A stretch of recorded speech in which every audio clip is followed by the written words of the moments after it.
Terima kasih Anda masih bersama kami di Berita Padang. Bagi Anda yang baru saja bergabung, kami hadirkan kembali 3 berita utama pada pagi hari ini.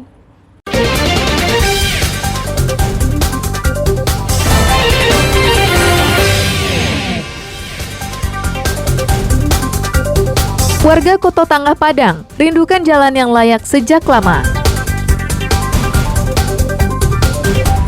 Harga gabah di Solo mulai naik.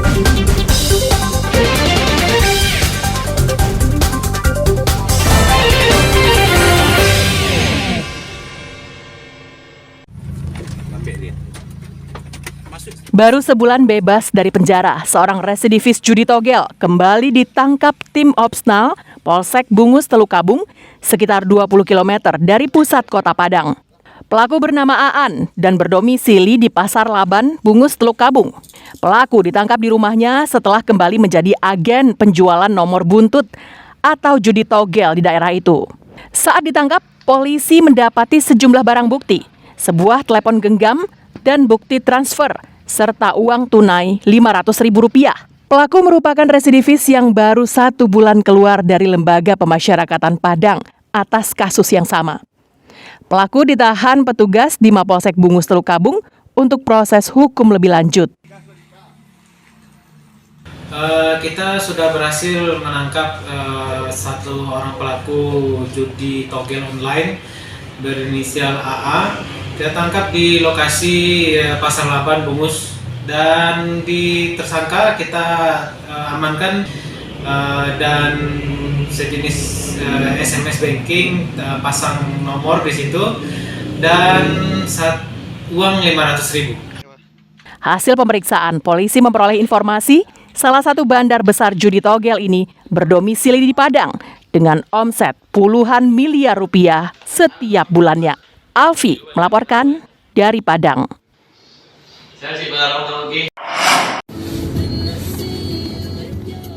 Dianggap mengganggu ketertiban umum, sejumlah remaja yang sedang nongkrong di kawasan Bandara Internasional Minangkabau, Rabu siang diusir polisi. Petugas kepolisian sektor BIM menyuruh mereka kembali ke daerah masing-masing. Saat didatangi petugas, remaja ini mengaku kendaraannya rusak dan sedang diperbaiki. Polisi mengusir mereka karena telah berada di kawasan tersebut selama lebih dari 1 minggu. Keberadaan mereka dianggap mengganggu karena sering meminta-minta sumbangan kepada pengendara yang melintas di kawasan tersebut. Kapolsek kawasan BIM, Ibda Akbar Karisma mengatakan, pihaknya menyarankan agar para remaja ini segera memperbaiki kendaraannya dan meninggalkan lokasi tersebut agar tidak mengganggu lalu lintas. Ini kegiatan dari adik-adik klub Vespa motor ya. Dari pengakuan mereka, ini kendaraannya rusak, sudah lebih dari seminggu di sini. Untuk menjaga ketertiban lalu lintas, kita sarankan untuk memperbaiki secepatnya agar tidak mengganggu masyarakat umum yang lalu lalang di sekitar bandara. Salah seorang remaja mengaku mereka berasal dari Aceh dan hendak menuju Palembang, Provinsi Sumatera Selatan. Di tengah perjalanan, kendaraan mereka rusak. Baru pulang dari Sabang bang, mau pulang ke Sumatera Selatan bang. Iya bang, kemarin kan pas di perjalanan baru dapat spare part-nya di Padang ini bang. Ini kan jadi nahannya agak lama di sini bang. Ngumpulin alat-alatnya kemarin belum lengkap, tapi ini udah semua bang. 8 orang bang, beda daerah semua. Para remaja ini tergabung dalam sebuah komunitas dan kerap berkelana ke kota-kota di Indonesia. Mereka mengendarai kendaraan hasil modifikasi sendiri dan kendaraan tersebut tak dilengkapi surat-surat yang sah. Dari Padang, Robiha melaporkan.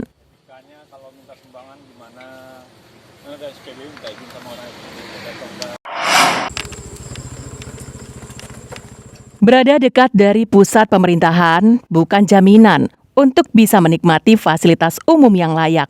Seperti yang dialami oleh warga di Sungai Balia, Kelurahan Balai Gadang ini. Meski daerahnya hanya berjarak 12 km dari kantor Wali Kota Padang, namun jalan di daerah ini sangat jelek, berlubang, dan berbatu besar. Hebatnya, sejak dibuka seperempat abad lalu, jalan ini tak pernah disentuh aspal. Lihatlah jalan ini, seolah tak pernah mendapat perhatian pemerintah. Jalan tanah dengan bebatuan besar di sana-sini. Untuk melewatinya, perlu ekstra hati-hati. Jika tidak, pengendara bisa jatuh dan cedera. Sejak puluhan tahun lalu, jalan kampung ini belum pernah diaspal ataupun dibeton. Ketua RT setempat sudah berulang kali mengusulkan perbaikan jalan ini, namun belum ada hasilnya.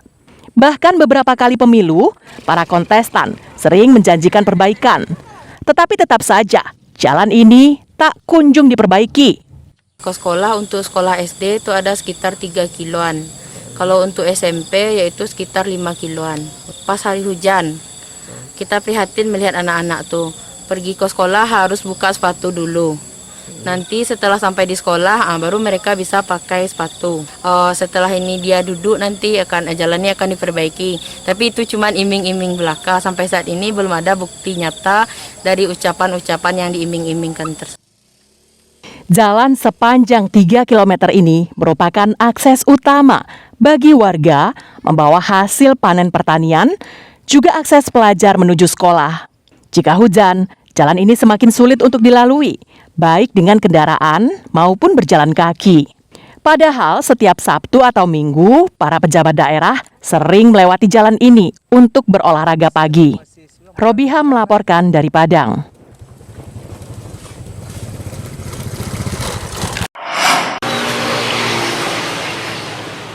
Harga gabah di Solo pada Rabu pagi terpantau naik. Seperti gabah untuk jenis bujang marantau yang sebelumnya dijual seharga Rp9.000 per kilogramnya, saat ini menjadi Rp9.600 per kilogramnya. Demikian juga halnya dengan harga gabah jenis cisokan dan anak daro. Sebelumnya dijual Rp9.300, kini menjadi Rp10.000 per kilogram. Menurut petani, naiknya harga gabah ini dipengaruhi dengan naiknya harga jual beras. Beras jenis bujang marantau kini dijual seharga Rp12.000 per kilogram. Sedangkan beras jenis cisokan dan anak daro dijual Rp12.500 per kilogram. 9.600 bujang marantau, ompek 2 murni, turi, panang pulau. Kalau jenis sokan sama anak daro gimana Bu harganya Bu? Oh, 10.000. Iya. Itu sebelumnya harga ini yang saat ini itu naik dari sebelumnya atau gimana Bu? Naik sekarang. Karena beras juga naik belinya sekarang. 1 liternya biasa kan 10, sekarang 11.000 1 liternya. Sekilonya 12.000. Kalau anak daro? 12,5. Bisa aja 13 sekilonya. Hasil panen petani di Solo saat ini meningkat dari panen sebelumnya. Hal ini disebabkan oleh faktor cuaca yang mendukung, serta berkurangnya hama pengganggu tanaman padi. Garnadi melaporkan dari Solo. Saudara, informasi tadi sekaligus menutup berita Padang pagi ini. Saya Fri Meriana beserta tim redaksi yang bertugas mengucapkan terima kasih. Sampai jumpa.